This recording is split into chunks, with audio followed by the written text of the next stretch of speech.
السلام علیکم ورحمۃ اللہ وبرکاتہ۔ الحمد للہ الذی لہ ملک السماوات والارض یحیی ویمیت وهو علی کل شیء قدیر واشهد ان لا الہ الا اللہ وحدہ لا شریک لہ واشهد ان سیدنا ومولانا محمدا عبدہ ورسولہ اما بعد۔ میرے محترم بھائی اور دوستو، آپ کی خدمت میں ایک حدیث پیش کرنا چاہتا ہوں، لمبی بات نہیں کروں گا، آپ کام والے لوگ ہیں۔ اور اس سے پہلے ایک بات عرض کرنا چاہتا ہوں، مسجد نعرے کی جگہ نہیں ہے۔ یہ ہمارے خطیبوں نے بہت تباہی پھیلائی ہے کہ وہ گرم ہی نہیں ہوتے جب تک نعرے نہ لگیں۔ تو بھائیو، آپ کو اگر نعروں کا شوق ہے تو کسی ہال میں جلسہ کریں، تو جتنے مرضی نعرے لگائیں، کوئی مسئلہ نہیں، لیکن یہ مسجد ادب کی جگہ ہے اور یہ اللہ تعالیٰ کا گھر ہے۔ یہ نعرے لگانے کے لیے نہیں ہے، یہ بے ادبی ہے۔ یہ ہمارے بر صغیر کی بدعت ہے کہ سب نعرے لگواتے ہیں۔ یہ مسجد کے ادب کے خلاف ہے، بلکہ یہاں تک فقہاء نے لکھا ہے کہ جتنے نمازی ہوں اس کے مطابق سپیکر کی آواز رکھی جائے، اس سے زیادہ نہ رکھی جائے، کہ اس سے اگر زیادہ آواز ہوگی تو بھی مسجد کے ادب کے خلاف۔ تو یہ ہو ہا اور زندہ باد مرد آباد، اس کی کہاں گنجائش ہے؟ ہاں، کسی حال میں آپ جلسہ کر رہے ہیں، اس میں بے شک آپ جتنے مرضی نعرے لگائیں، جتنا مرضی شوق پورا کریں، کوئی منع نہیں، لیکن مسجد کو نعروں کی جگہ مت بنائیں۔ اگرچہ ہو سکتا ہے میری بات سے اختلاف بھی کیا جا سکتا ہے، لیکن جو میرے جی میں تھا میں نے آپ سے عرض کر دیا، اس میں احتیاط فرمایا کریں۔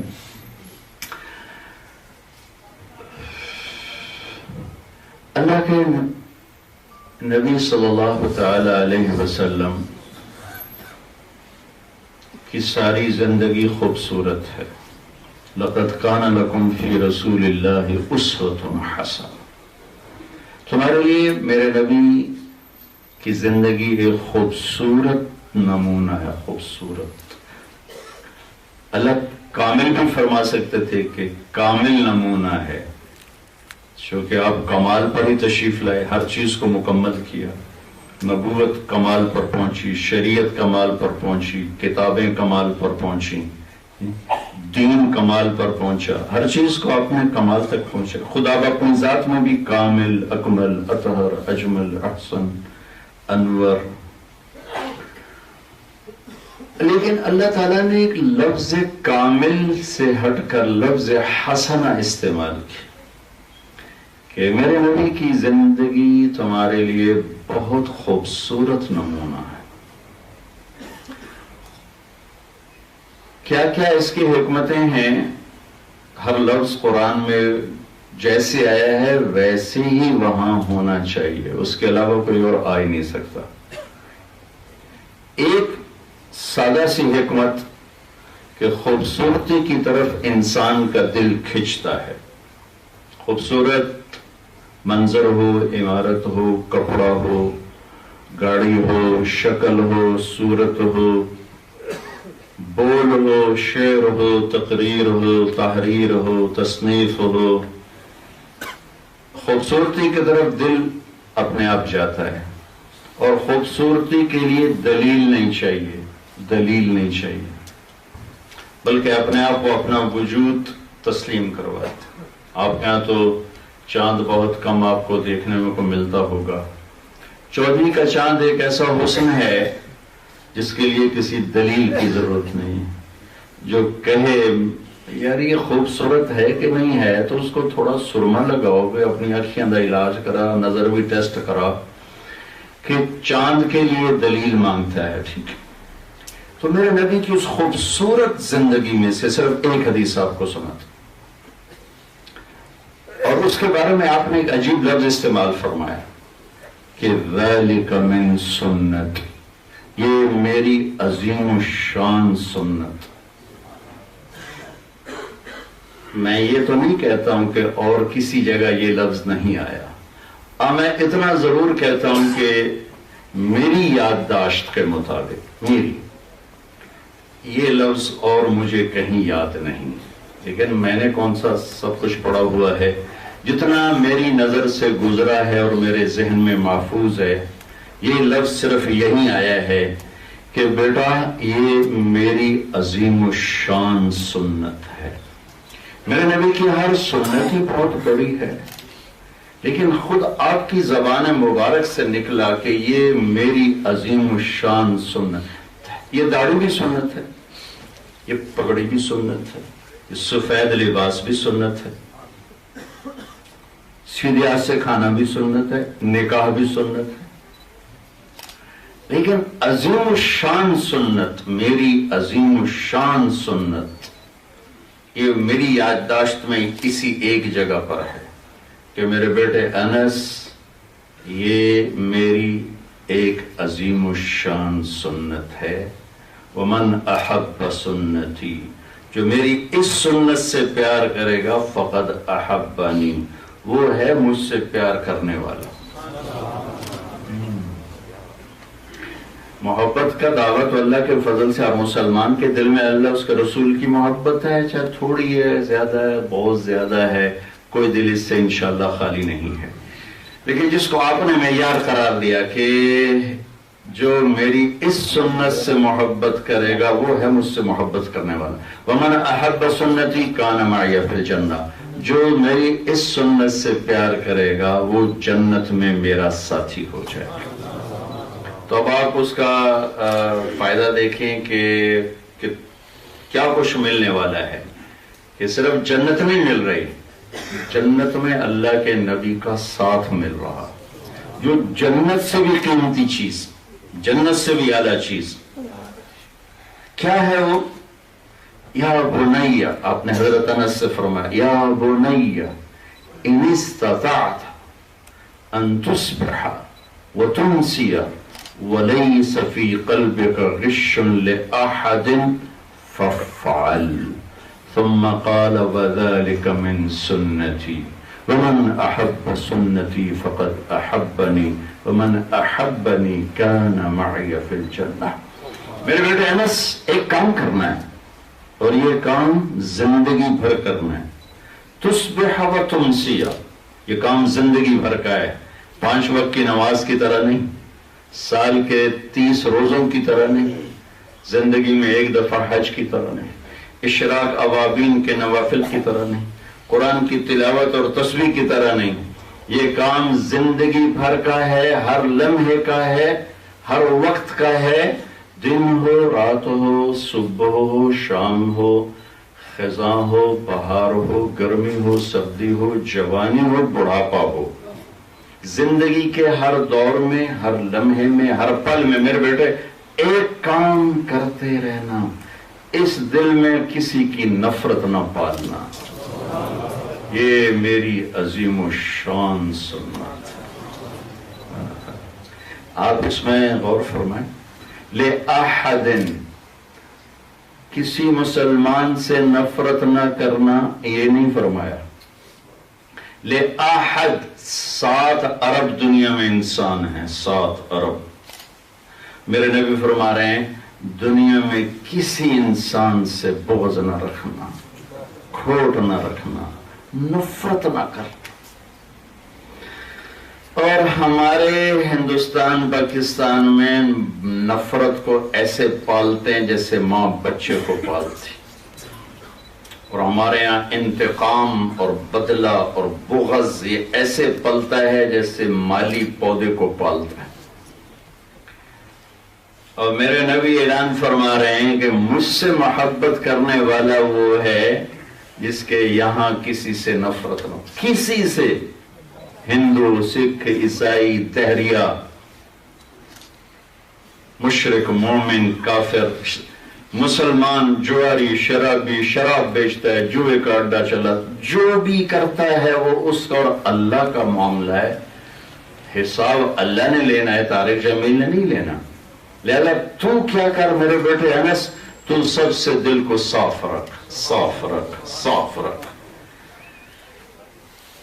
جو کہ ایک دفعہ صاف کرنے سے صاف نہیں ہوگا۔ تصبح و تمسی، کپڑا ابھی پہنا شام تک میلا ہو گیا، دوبارہ پانی سے دھو، پھر میلا ہو گیا پھر دھو، برتن استعمال کیا میلا ہو گیا، پانی میں ڈال کے صاف کرو پھر استعمال کرو۔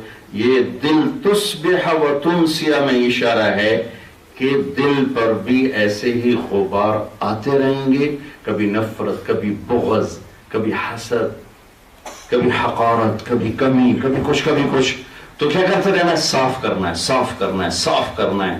یہ وہ جنگ ہے جو نظر تو آتی نہیں، پر اس سے خوفناک جنگ کوئی نہیں۔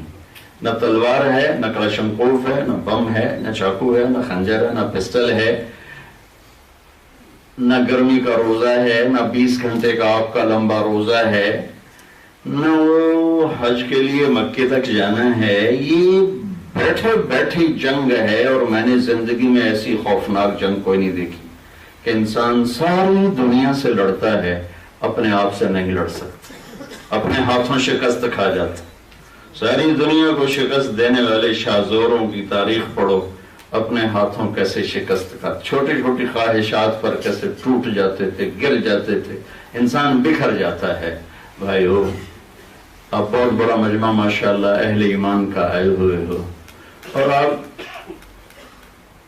اور ہم ایک ہی دیش کے ہیں، اور یہ ہمارا معاشرہ ہے، میں تو وہیں پیدا ہوا، وہیں عمر گزری ہے، ہم کسی کو معاف نہیں کرتے، ہمیں معاف کرنا سکھایا ہی نہیں جاتا،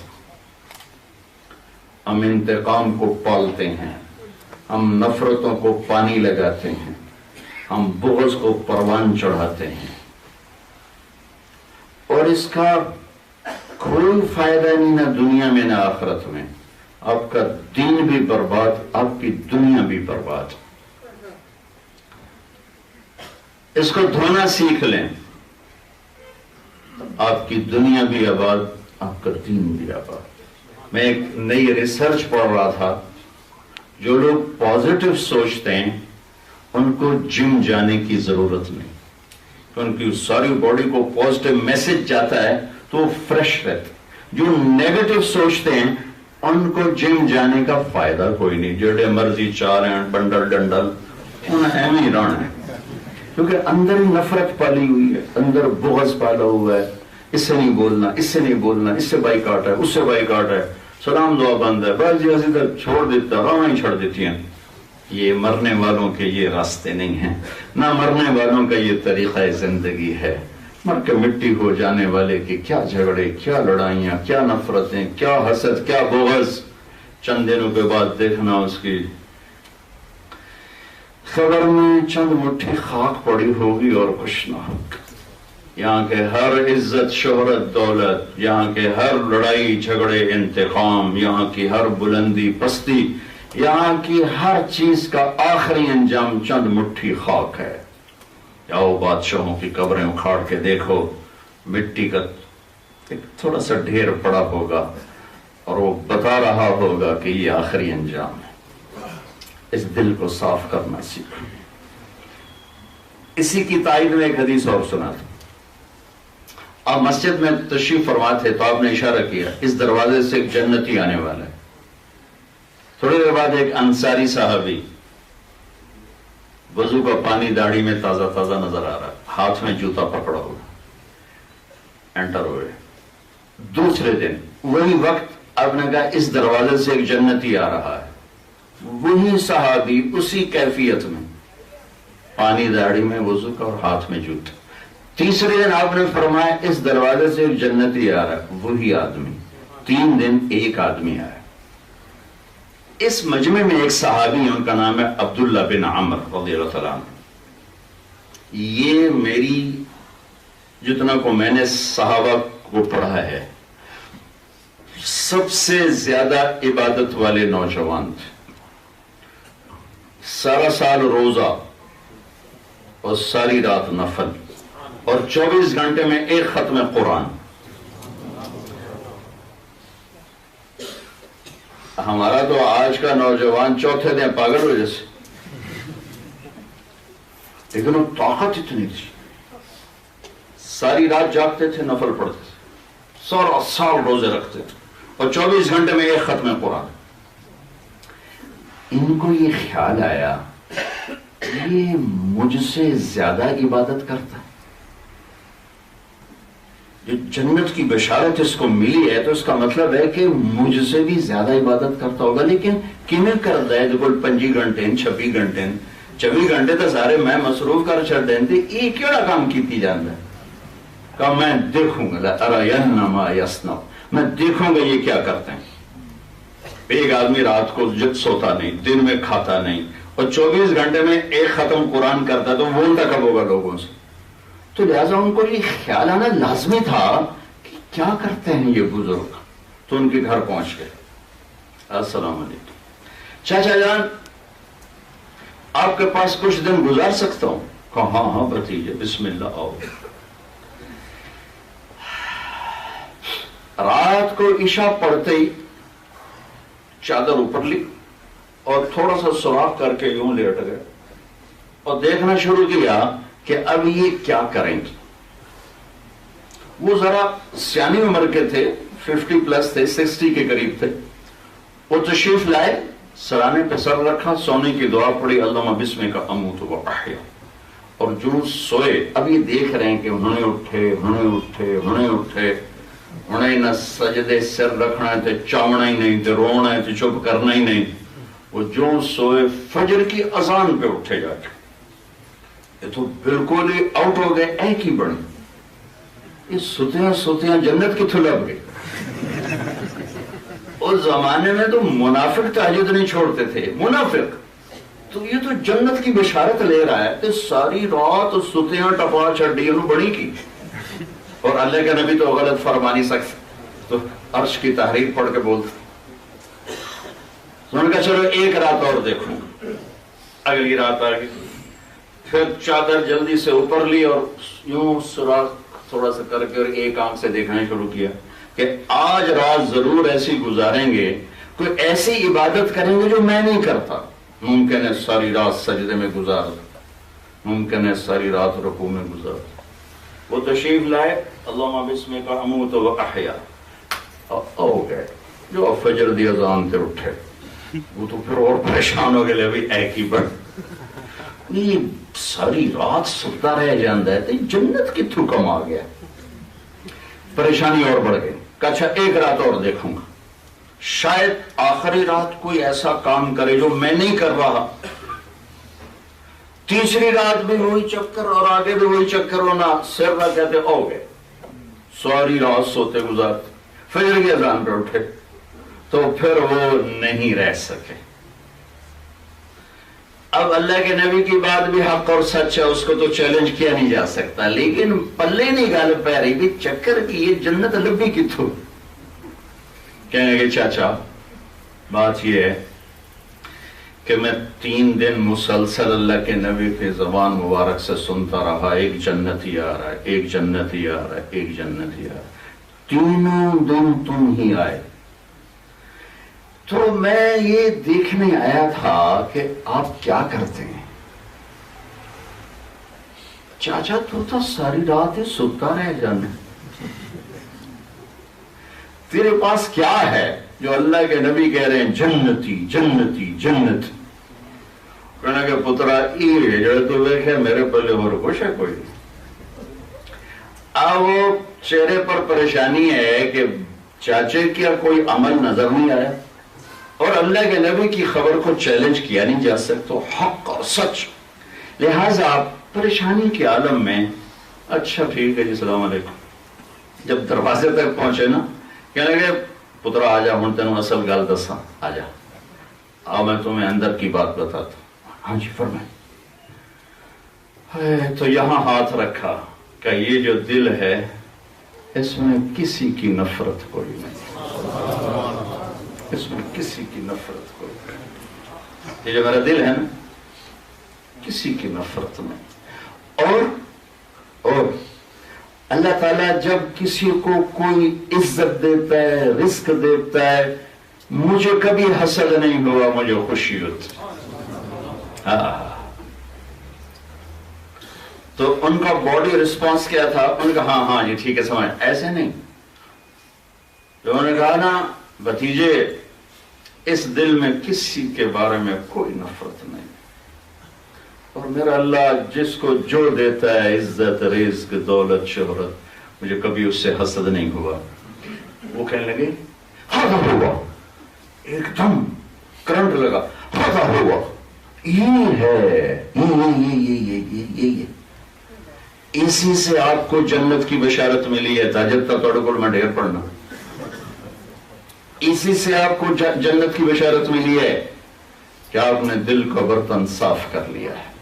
الا من اتى الله بقلب سلیم، وہ اللہ کو بھائے گا جو صاف ستھرا دل لے کر آئے گا۔ تو اس پر دو دھبے لگتے ہیں، ایک ہے کبیرہ گناہوں کا اور ایک ہے لوگوں سے نفرت کا۔ یہ دو دھبے لگتے ہیں، یہ دھوتے رہو، کیونکہ برتن بھی میلا ہوتا ہے، دل بھی میلا ہوتا ہے، کپڑا بھی میلا ہوتا ہے، دل بھی میلا ہوتا ہے۔ ہمارے پاس کوئی ایسا سسٹم نہیں ہے کہ ہم اسے ایک دفعہ دھو کے ہمیشہ کے لیے دھو دیں۔ یہ ایسے ہی میلا ہوتا ہے جیسے کپڑا ہوتا ہے۔ تو کپڑے کو دھونے کے لیے پانی ہے، لیکن دیکھو یہ میرا مختصر سا جوڑا ہے، لیکن اس کو بھی دھونے کے لیے ایک بالٹی پانی چاہیے، کم از کم ایک بالٹی پانی چاہیے۔ لیکن 70 سال کے گناہوں کو دھونے کے لیے صرف ایک آنسو کا قطرہ چاہیے، بس ایک آنسو، اور وہ بھی نہیں جو تیری آنکھوں سے باہر آ جائے، صرف تیری آنکھوں کے پیالے کو تر کر دے، تو تیرے 70 سال کے گناہ ہیں یا 70,000 سال کے گناہ اللہ ایسے دھو دے گا کہ تیرے تن پہ ایک مچھر کے پر کے برابر گناہ باقی نہیں چھوڑ۔ کوئی کہتا ہے جی میرا تو دل ہی بڑا سخت ہے، میں تو رونا ہوندا ہی نہیں، میں کی کرنا۔ اچھا بھئی تو ہائے تو کر سکتا ہے، ہائے تو کر سکتا ہے، نہیں رو سکنا، چل تو کر ہائے میرے رب میں نو معاف کر۔ تیری ہائے تیرے لاکھوں کروڑوں سال کے گناہ اٹھا کے وہ پھینک دے۔ آئیو گندا دل دے کے مرنا نہیں، بڑا اوکھا کام ہو جائے، بڑا اوکھا کام ہو جائے۔ تم گندے کپڑے پہن کے کسی مجلس میں جاتے ہو، میلے کپڑے پہن کے کسی پارٹی میں جاتے ہو، کسی شادی میں جاتے ہو، آفس جاتے ہو اچھے کپڑے پہنتے ہو، کسی پارٹی میں جاتے ہو اچھے کپڑے، جو لوگ تمہارے کپڑے دیکھتے ہیں تو لہذا تم اس کا خیال کر کے جاتے ہو۔ میرا تیرا رب کپڑے نہیں دیکھتا، اے ٹوٹا ویندا وے اے کی ہے، یہاں دیکھتا ہے، یہاں دیکھتا ہے۔ ان اللہ لا ينظر الى صورکم ولا الى ولکن ينظر الى قلوبکم۔ اللہ تعالیٰ تمہارے کپڑے نہیں دیکھتا، تمہارے شکلیں نہیں دیکھتا، تمہارے پیسے نہیں دیکھتا، اللہ تمہارے دلوں کو دیکھتا ہے، دلوں کو دیکھتا ہے۔ تو بھائیو ابھی ٹائم ہے، ابھی ہم مرے نہیں ہیں، موقع ہے، مرنے سے پہلے اس دل کو صاف کر لیں۔ گناہ کا دھبا لگے فوراً معافی مانگو اللہ سے، کسی سے بغض نفرت کا دھبا لگے فوراً دھو کے صاف کرو اسے، اور اللہ کو پیش کرو، یا اللہ عمل تو کوئی نہیں ہے، اے دل صاف لے کے آئے۔ اس لیے کہ میرے نبی نے عجب بات فرمائی، عبادت والا وہ نہیں جو بہت زیادہ نفل پڑھتا ہو، عبادت والا نہیں جو ہر سال حج عمرے کرتا ہو، جو بہت زیادہ قرآن کی تلاوت کرتا ہو۔ میرے نبی نے فرمایا جو گناہ چھوڑ دے وہ سب سے بڑا عبادت والا ہے۔ اتق المحارم تکن اعبد الناس۔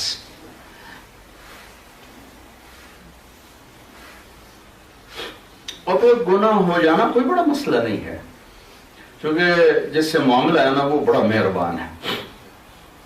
ہاں گناہ پہ اڑ جانا ایک کم خطرناک ہے۔ جن میں 100 دفعہ گناہ کرے اور 100 دفعہ توبہ کرے تو اللہ سے تعلق نہیں ٹوٹے گا، دوستی یاری پکی رہے گی۔ ایک گناہ کرے اور اڑ جائے، پھر ہو گیا جو میں کیتا سارے کیتی جان دیں، یہ کیس خطرناک ہے، یہ کیس خطرناک ہے۔ لیکن گناہ پہ ندامت تو کوئی مسئلہ ہی نہیں، معافی بڑے کریم رب سے معاملہ ہے، بڑے کریم رب سے معاملہ ہے۔ بے غیرت نہ بنے کہ ڈھیٹ ہو جائیں کہ سارے جان کیتا میں کیتا تک ہی ہو گیا۔